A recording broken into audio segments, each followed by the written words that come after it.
Hi babies, welcome to the first episode of Money Witch Uncensored, your weekly money magic practice.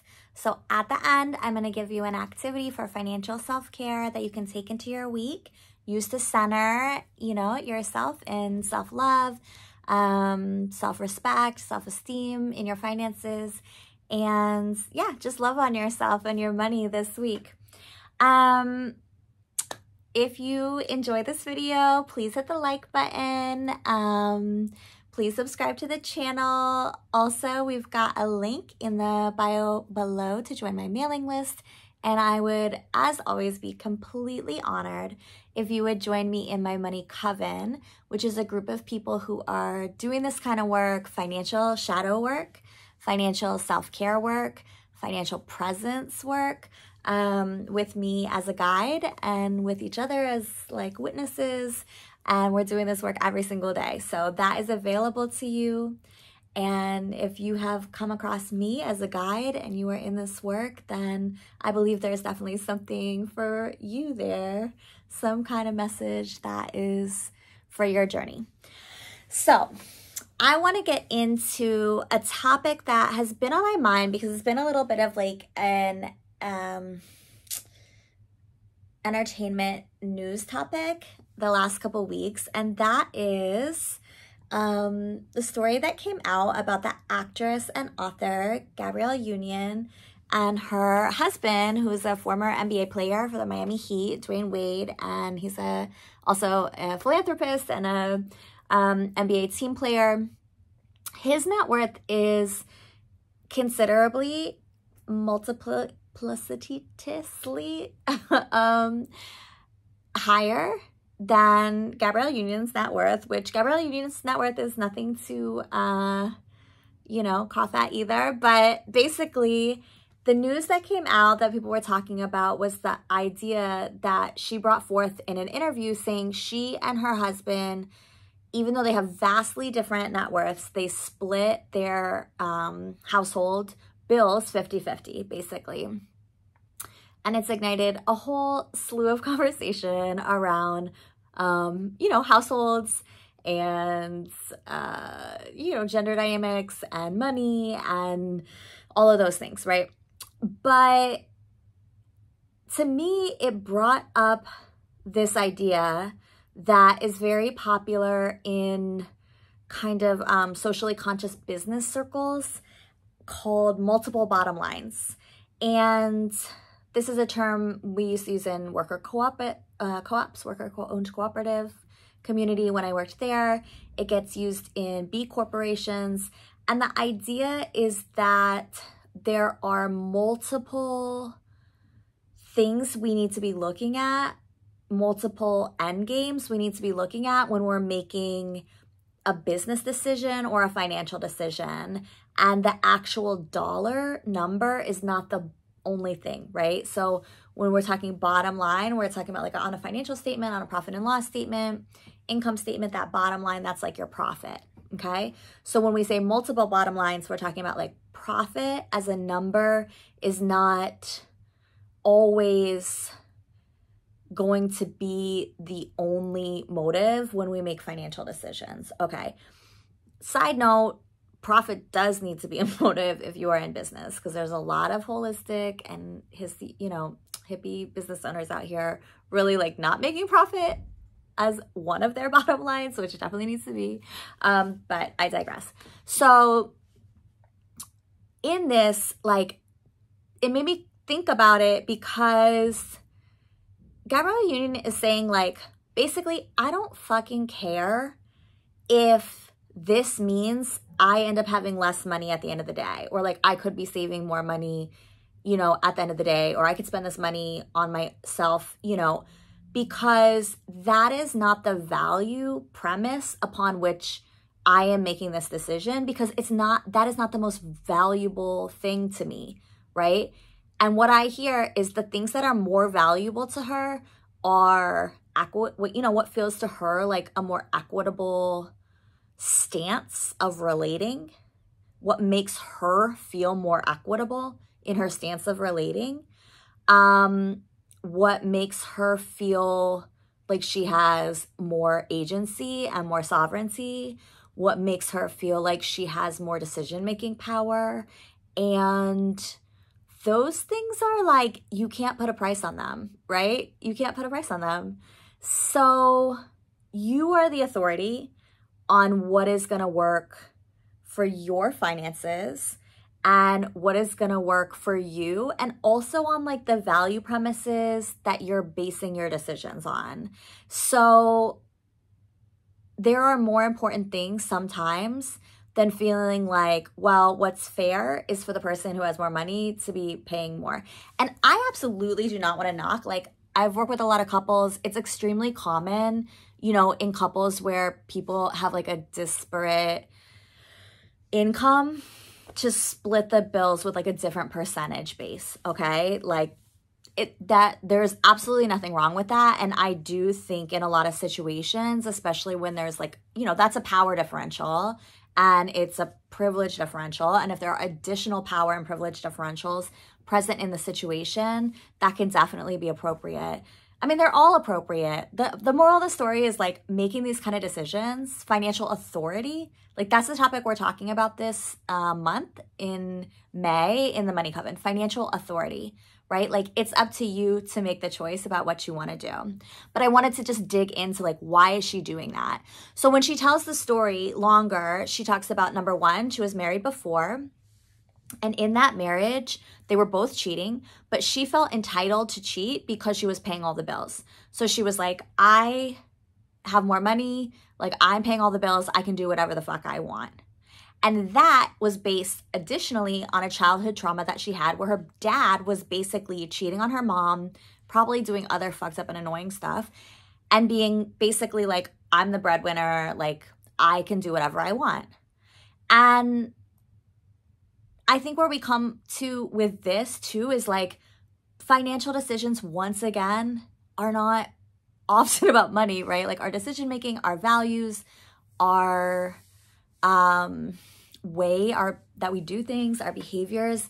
This goes back to like the way we were raised, our ancestry, et cetera, et cetera, et cetera. You know, there's a million things that really like weave into that web of thought, feelings about how we do money and the kind of decisions that we make. So for her, right, like feeling this way, feeling equitable, and feeling like she's not in a constant state of kind of like monitoring control due to money in the relationship is the most important thing to her, right? And she can certainly afford to pay the bills. So that's her choice, okay? I was curious, like, what are your choices? Like, do you have a money rule or like a value or a thing that you do in your finances, something you have for yourself that you feel like other people don't approve of, or like you worry other people wouldn't approve of if they knew about, but you're just like, I just know that this is right for me, like this works for me, and I'm the financial authority, like I'm my own financial authority. I'm curious about it, right? So anyway, if you do have a thing like that, a money rule for yourself or decision that you've made, drop it in the comments below, please.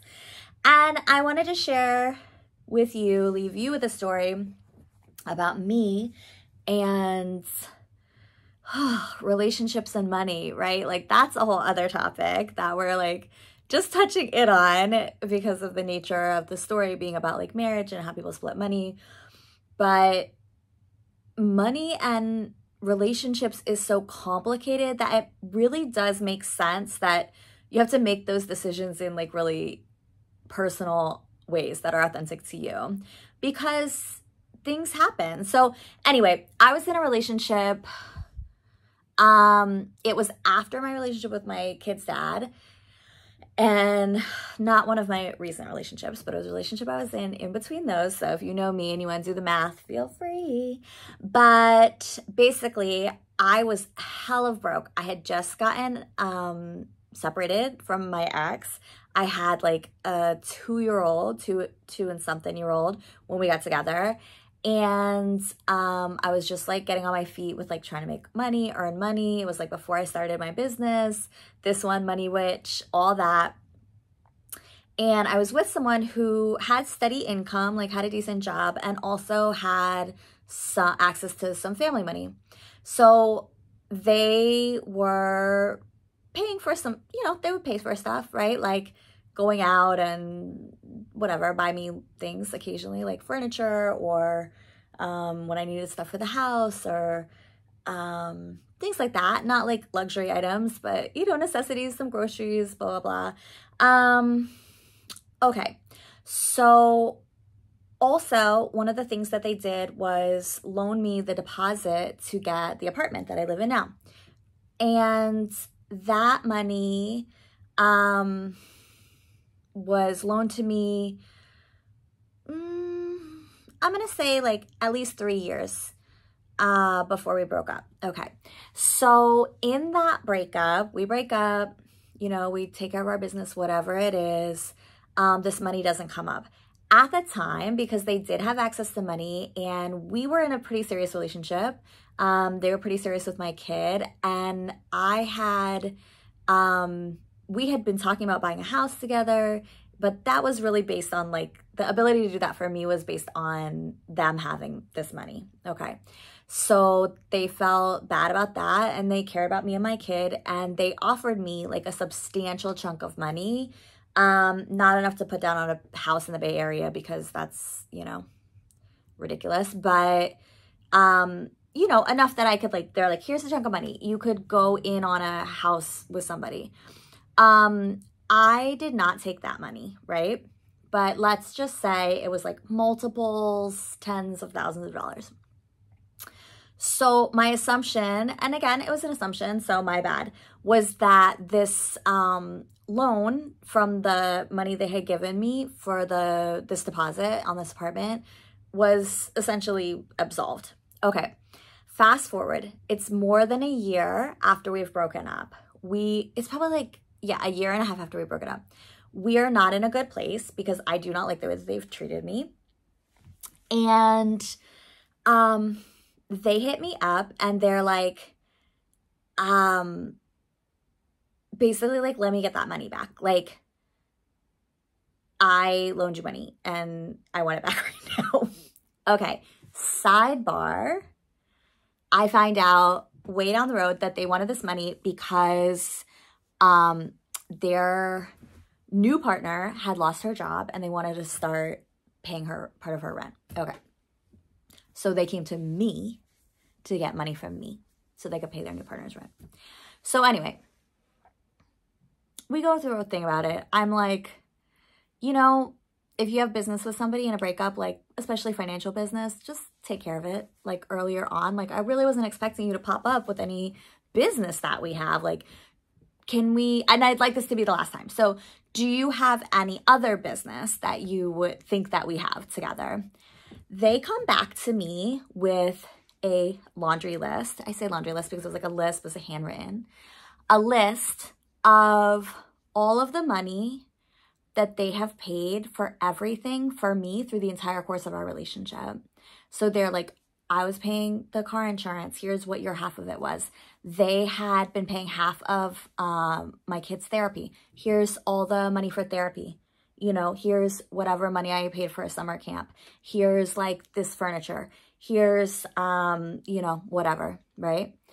I was fucking shocked, you guys. Like, I was shocked. So during this relationship, like, it felt fine to take money from them, right? But did it create a power differential that when things weren't good, like, got thrown in my face? Absolutely. Does that impact the way that I see like money in relationship moving forward? Like, absolutely. So, which doesn't mean that I'll never like take money from anybody or, you know, let somebody buy me something or anything like that, right? But these experiences that we have like impact the way that we view a situation and what is important to us. So what is the most important for you to know is like, how do you want to feel? What's important to you? And how does that impact your financial life? So for your money magic practice this week, I want you, it's a journal prompt. I want you to take 5 minutes to brainstorm your values. And it doesn't have to be your values in terms of money. It could be, but I think just brainstorm your values. Really just don't stress about it too much. Put a timer on, 5 minutes, brainstorm your values onto a piece of paper, into your journal.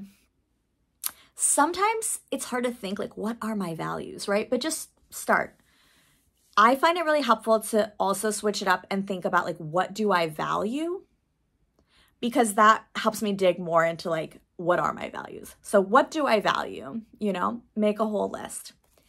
Then pick one of those values and spend another 5 minutes on the timer writing about how you are embodying that value in your financial life. How are you embodying that value in your financial life? Just pick one. If you get inspired and you want to write a bunch more, that's great. If you get inspired and you want to talk to your therapist about it this week, your values and your finances, or you want to like be brave and talk to a friend, or, you know, you're in like a money group, like do it, okay? But this is what we're thinking about. Financial authority. You are the author of your own financial story. You are the authority on your finances and your choices. How do you know, your values are essential to that. So what are your unique values and how are you embodying them in your financial life? And, you know, then we can stretch into like, how do we want to be embodying them like even more? How do we want to step into financial authority even more in our own life? Okay. Love you. I hope you have fun. I hope you're feeling good and ready for the week ahead. And I will be talking at you next week. Mwah. Bye.